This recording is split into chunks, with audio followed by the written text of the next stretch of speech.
మందికి ఉద్యోగాలు ఇచ్చింది మన బీఆర్ఎస్ ప్రభుత్వం. ఎంతో మంది సింగరేణి స్థలాల్లో ఇండ్లు కట్టుకుంటే వాళ్లకు పట్టాలిచ్చి ఆ ఇళ్లను వాళ్లకు స్వంతం చేసింది మన కేసీఆర్. సింగరేణిని అద్భుతమైన లాభాల బాటలో నడిపించి కార్మికులకు బోనస్ ను పెంచింది కూడా బీఆర్ఎస్ ప్రభుత్వం. ఇలా చాలా మంచి కార్యక్రమాలు జరిగినాయి. దురదృష్టం ఏంటంటే కాంగ్రెస్ వచ్చిన తర్వాత అంతా అవినీతిమయమైపోయింది. ఎప్పుడన్నా సెక్రటరియట్కో ముఖ్యమంత్రి గారి దగ్గరకో మంత్రి గారి దగ్గరకో సీఎండీ బోర్డు మాత్రమే చూసినాం. ఫస్ట్ టైం ఇప్పుడు జనరల్ మేనేజర్లు బోర్డు, ఆఫీసర్లు బోర్డు, ట్రాన్స్ఫర్లలో, పాలసీల్లో, టెండర్లలో అన్నింటా కూడా అవినీతిమయమైపోయి రాష్ట్ర ప్రభుత్వ జోక్యం పెరిగి ఇవాళ సింగరేణి మునిగిపోయే ప్రమాదంలో ఉంది.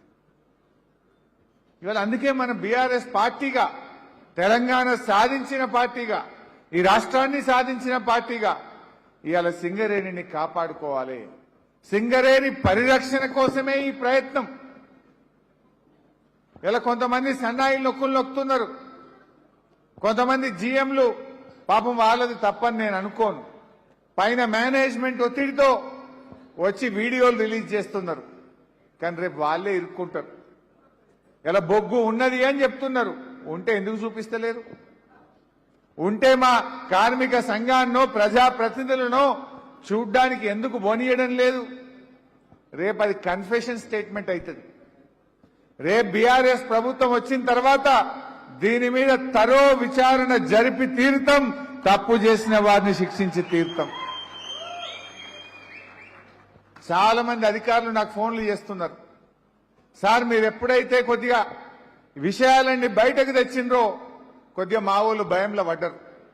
అడ్డగోలు వ్యవహారాలు బంద్ అయిపోయినాయి, కనీసం సింగరేణి కొంచెమన్నా ఇక నిలబట్టదనే నమ్మకం మాకు కలుగుతుంది సార్ అని చాలా మంది అధికారులు కూడా మాతో మాట్లాడుతూ ఉన్నారు.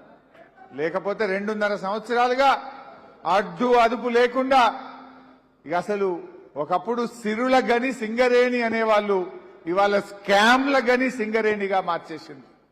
ఈ కాంగ్రెస్ అంటే స్కాములు చేసే కాంగ్రెస్.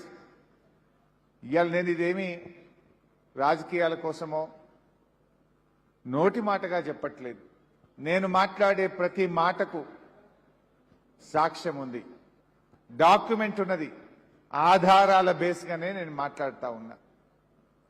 నేను 1 సంవత్సరం నుంచి దీని మీద రీసెర్చ్ చేసిన. సమాచార హక్కు చట్టంలో కొంతమంది నిజాయితీ కలిగిన సింగరేణి అధికారుల సహకారంతో ఇదంతా కూడా తయారు చేసి ప్రజల ముందు పెడతా ఉన్నాం.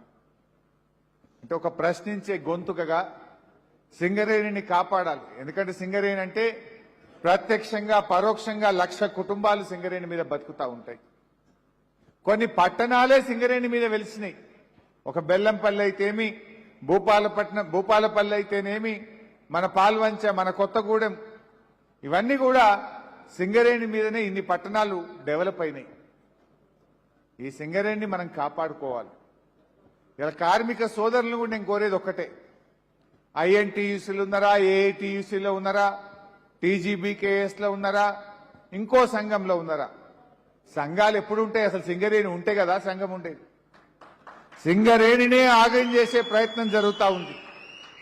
ముందు మన సంఘాలు తర్వాత మాట్లాడుకుందాం, అందరం కలిసి సింగరేణిని కాపాడుకుందాం. కార్మిక సోదరులారా ఆలోచించండి, రాజకీయాలు పక్కన పెట్టి ఆలోచించండి, నిజాయితీగా ఆలోచించండి, గుండె మీద చేసుకొని ఆలోచించండి. జరుగుతున్న అరాచకాలను కలిసికట్టుగా ఎదుర్కొని సింగరేణిని కాపాడుకుందామన్నదే ఈరోజు మా ప్రయత్నం.